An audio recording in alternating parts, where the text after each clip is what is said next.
You better get your life. Get your life. Yes, y'all. Come on now, sign up for ifyoucanmove.com. All right, go in and buy some things from Team LASHAE. Get your workout journey going. Y'all know how y'all do. It's about to be January. Y'all gonna have, wants and resolutions and all of that, and then y'all not gonna stick to them. So once y'all start it off right, okay, get y'all some TLC products to clean out all that food and alcohol that y'all drinking. Get you some NutriBurst to replenish you so you don't be out here getting sick and getting a cold.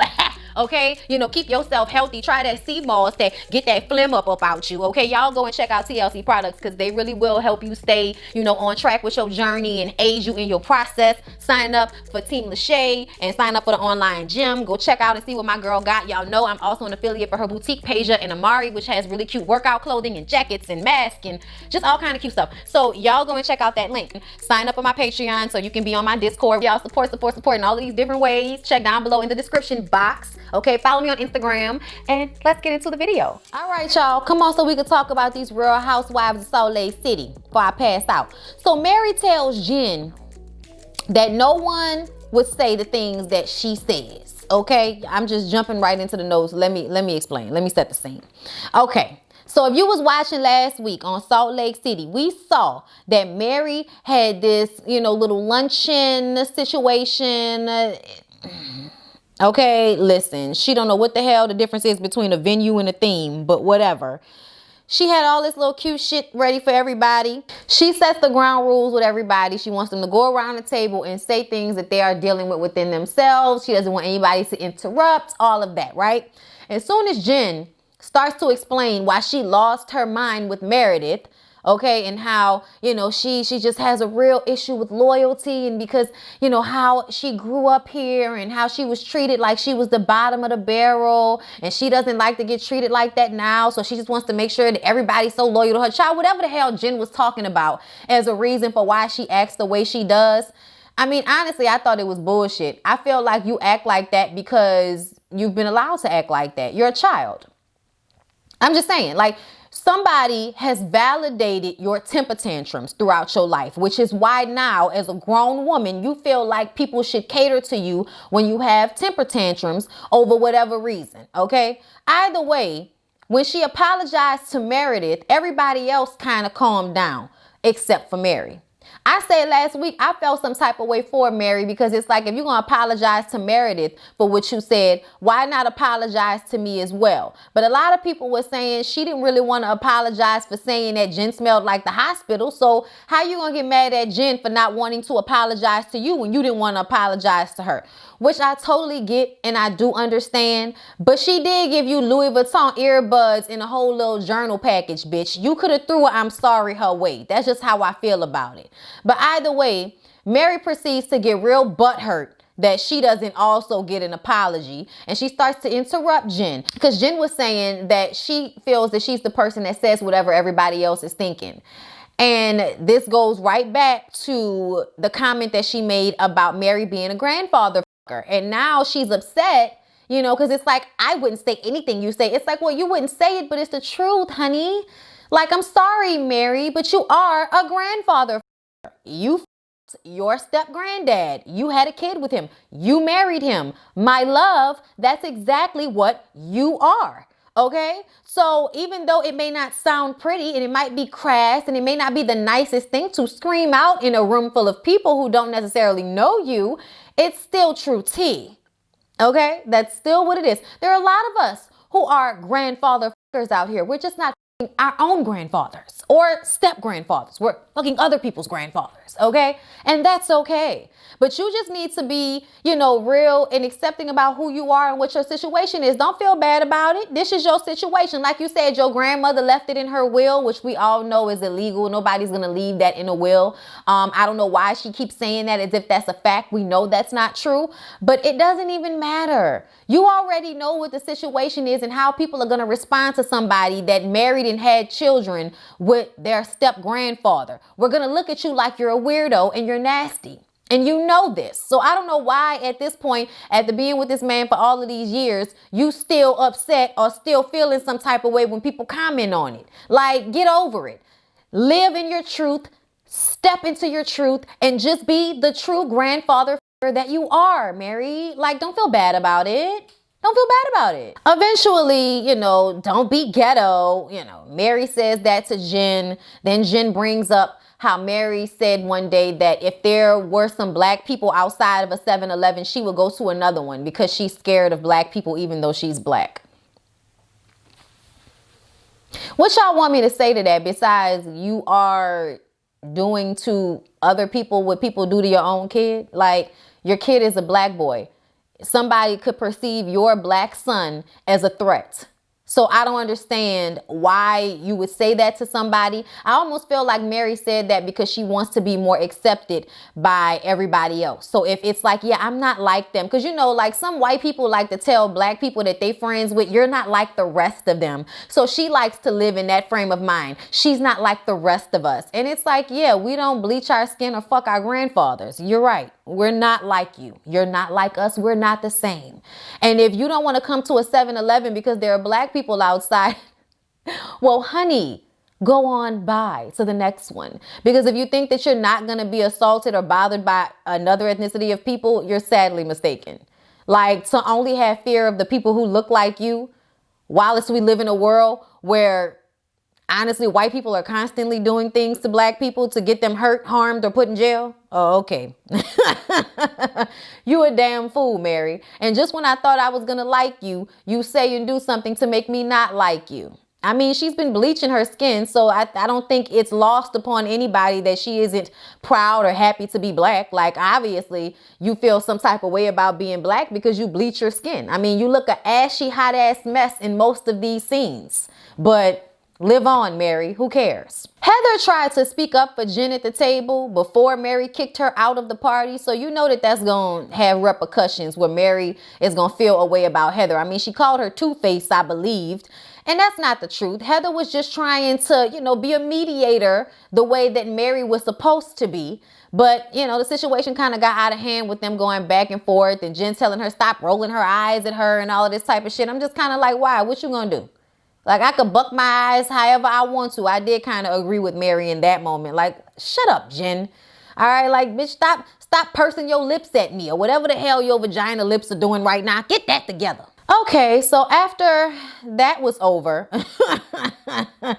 child, I don't even care to get into all of the, you know, the blow by blow because Whitney got involved and she tried to speak on behalf of Jen. Everybody was trying to defend Jen at this point, which kind of annoyed me because I feel like she gonna punk y'all later on anyway. She gonna go off on y'all and punk y'all, and all Mary is doing is ostracizing everybody from herself by getting mad at them for this situation with Jen. Like, if she doesn't want to apologize to you, just take it for what it is. Like you said, you didn't even want to invite her, and you did just because you didn't want to have to hear her mouth about it. So just, you know, be like, okay, we kind of don't see it for each other and let it be that. But the way Mary reacted at the dinner, I felt like it wasn't, or lunch, whatever it wasn't much different than the way that Jen responded, where you want all this, you know, blind loyalty, or you don't want people to speak up and voice their opinion if it goes against yours. So then we see Heather, y'all. We see Heather with her kids, and she talks about how she's letting her daughter date, even though it goes against the Mormon religion. They're not really involved in the church like that, but her husband still provides, okay? Her ex-husband still provides, even though her business is a multi-million-dollar business. Her husband still provides. I said, child, to be with a rich white man that takes care of their family, boy, I tell you. Then we see Meredith and her husband, child. It's over. It's over. To me, it seems like it's over.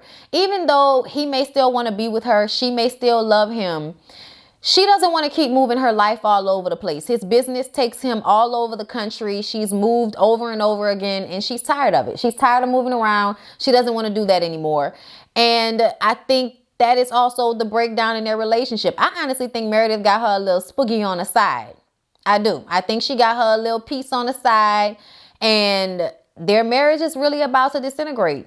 It is what it is. It's sad, you know, because it's obvious that this is a long marriage and that they've, you know, been in love at some point. They have kids, they have friends and family that are connected to their marriage. But ultimately, yeah, y'all, I don't see it. It's sad, but I don't see it. It's just not good. I don't see it working out is what I mean, because she just seems totally detached to me. He seemed more in it than she is, but I also feel like it's because he's the one that's always leaving. And she's, left there to have to deal with him being gone. And then the moving and, constantly having to readjust her life over and over again because it's something that he wants to do. And then he's like, well, if you wanted to move, I'd move for you. And it's like, well, she wants to stay. You don't want to stay for her, though. You know what I'm saying? So I just kind of feel like Meredith and her husband are pretty much on their way to divorce, if you ask me. Mary and Jen both talked to their husbands about what happened at the luncheon. Jen says that this was the worst experience of her life. I'm like, worse than your dad dying, bitch? Stop putting 20 on 10. You work on my nerves, always trying to invoke so much sympathy by acting like shit worse than what it really is. Jen tells her husband that, she called her a hoodlum and, she brought up the prejudice stuff that Mary was saying because it's not racist. I want everybody to understand that black people cannot be racist. Racism is systematic oppression of a group of people. Okay. It's systematic. Okay. Black people don't systematically oppress anybody but themselves and each other. The system of oppression in this country makes black people internalize the way white people feel about them, therefore treating themselves and other black people the way white people treat them because of what? Systematic racism. Mary cries to her husband, about Jen calling her a grandfather. She's so upset about that. Why? And then she says that she thinks that Jen is just jealous of her. I almost feel like Mary wants to say that Jen is jealous of her because she's black. Like she wishes she was black. Her husband's black. Her kids are black. She wishes she was black. I don't think that's true. I think everybody is glad to be right on the cusp.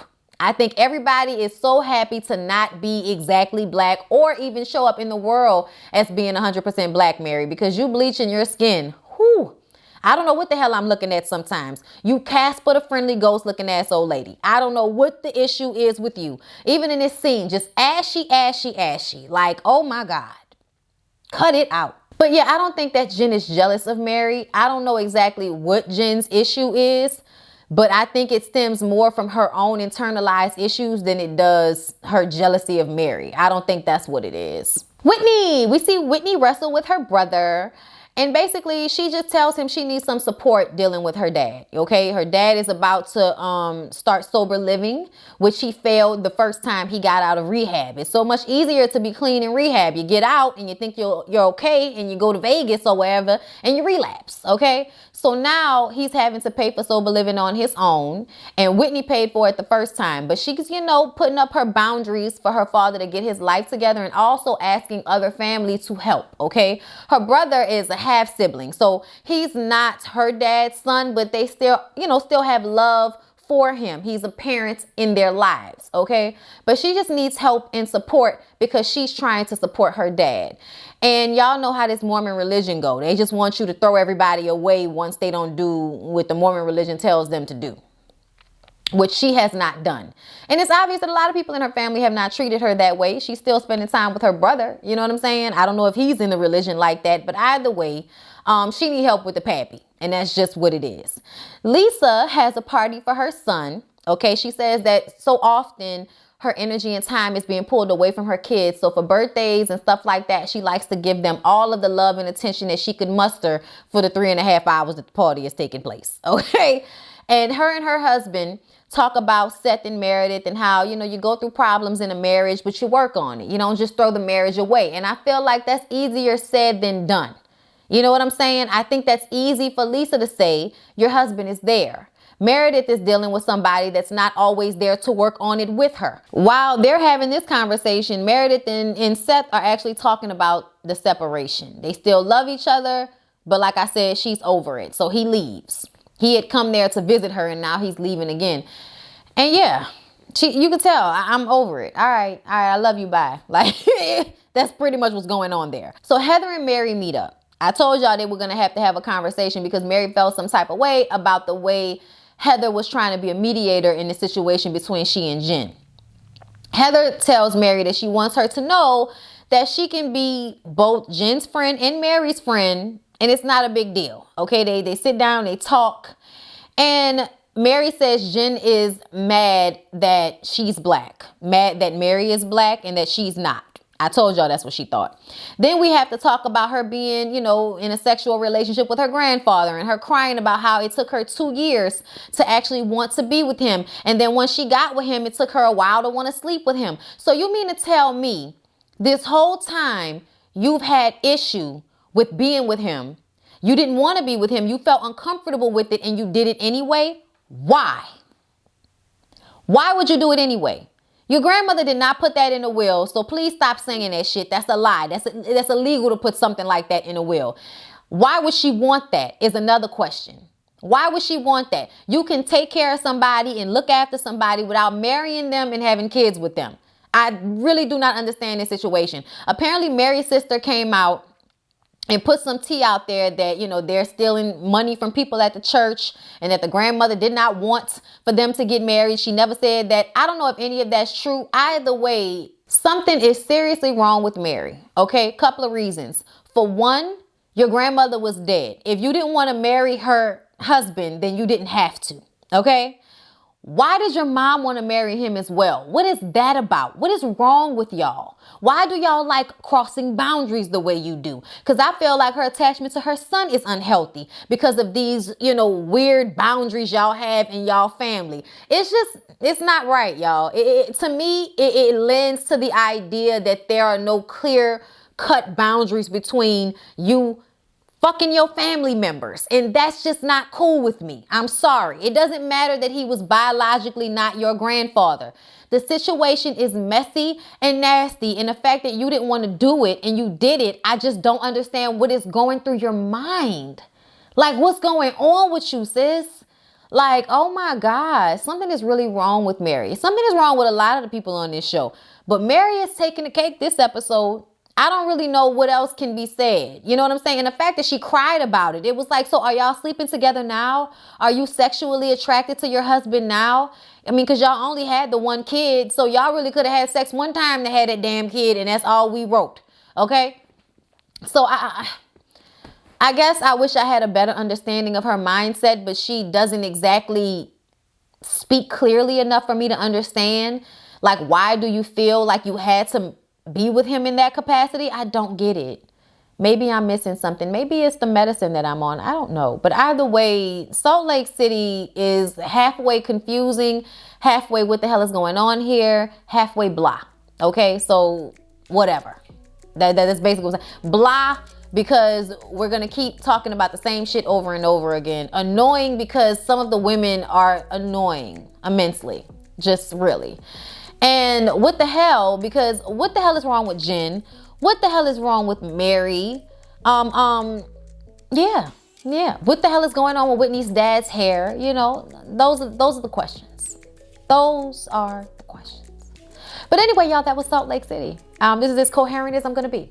Hope y'all enjoyed. See y'all in the next one.